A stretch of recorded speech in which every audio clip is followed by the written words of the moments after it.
Você cortou o barato, você mentiu, iludiu e me deixou por fora. Você é culpada do meu samba entristecer. Ah, eu vou me embora. Você vai ficar.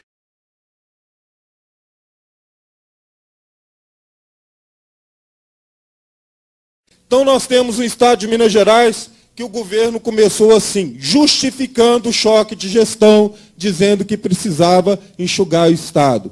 E vieram perseguições, anos de perseguições, anos de pressão para as pessoas aposentarem e ficarem à míngua, porque o governo, para esse governo não existe salário, existe prêmios. É outro processo na infantilização do servidor público. Quer dizer, o servidor público não é aquele que vende a sua competência, que vende a sua força de trabalho.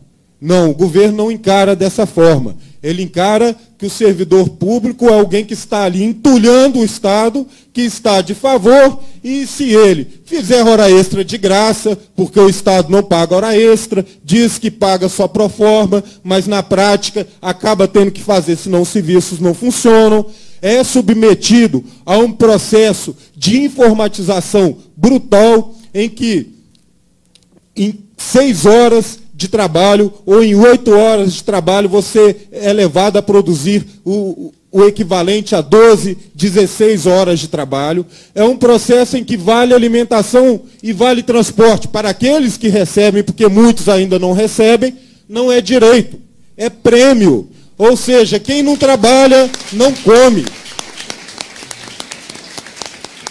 Então é o governo que se posta...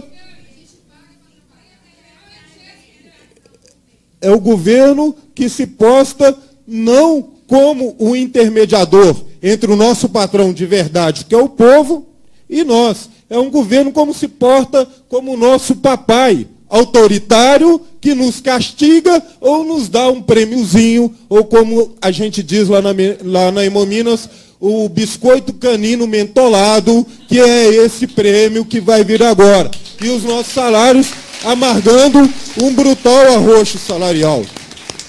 Um plano de carreira que, ao contrário das promessas, não tem sabido valorizar a escolaridade acima do cargo. Na prática, os próprios gestores são impedidos pelo próprio governo que fez a lei a cumprirem essa mesma lei. Para não falar dos servidores que todo esse tempo de casa, que aguentaram tantas mazelas e tantos sofrimentos, ficaram estacionados no primeiro nível de carreira, nos primeiros níveis de carreira. Servidores esses que se arrastam pelos corredores do serviço público, porque sabem que se aposentarem vai ser difícil arrumar um barraco na favela compatível com o seu rendimento. Isso não é exagero, é a realidade. Inclusive servidores da ativa, como bem disse o deputado, que recebem sequer o salário mínimo. Agora, imaginamos o seguinte, que todo esse arroxo, que todo esse massacre dos serviços públicos viria em proveito da melhoria dos serviços para a população. Quantas escolas foram criadas nesse período? Quantos hospitais foram criados nesse período? Qual é a real situação da segurança pública nesse período?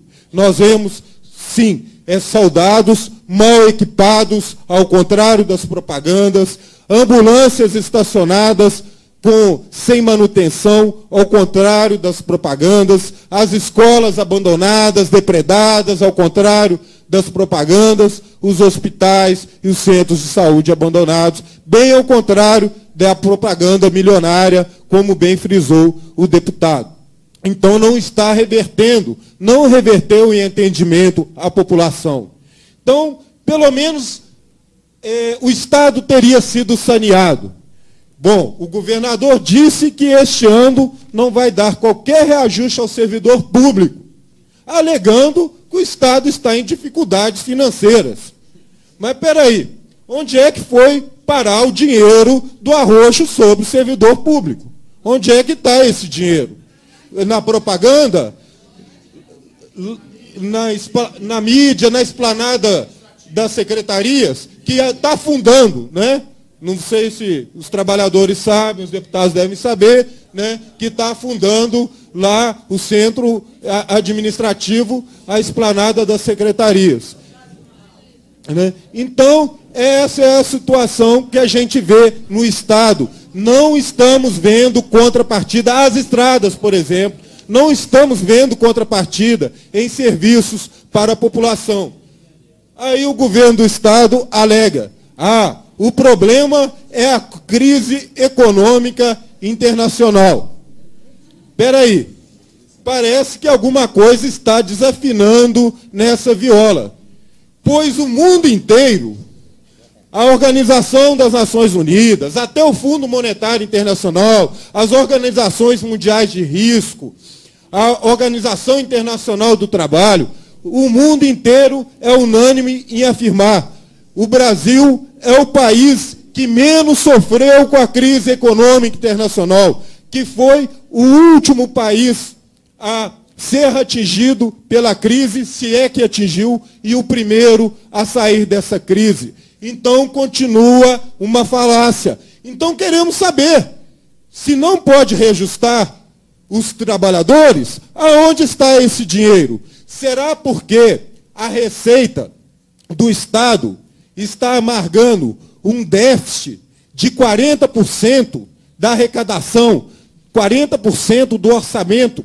do Estado, da receita bruta, 40% da receita bruta do Estado está sendo sonegado.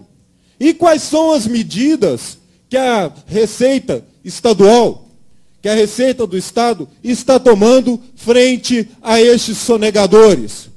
Bom, ano que vem é ano de eleições. Seria medo de desagradar futuros financiadores de campanha?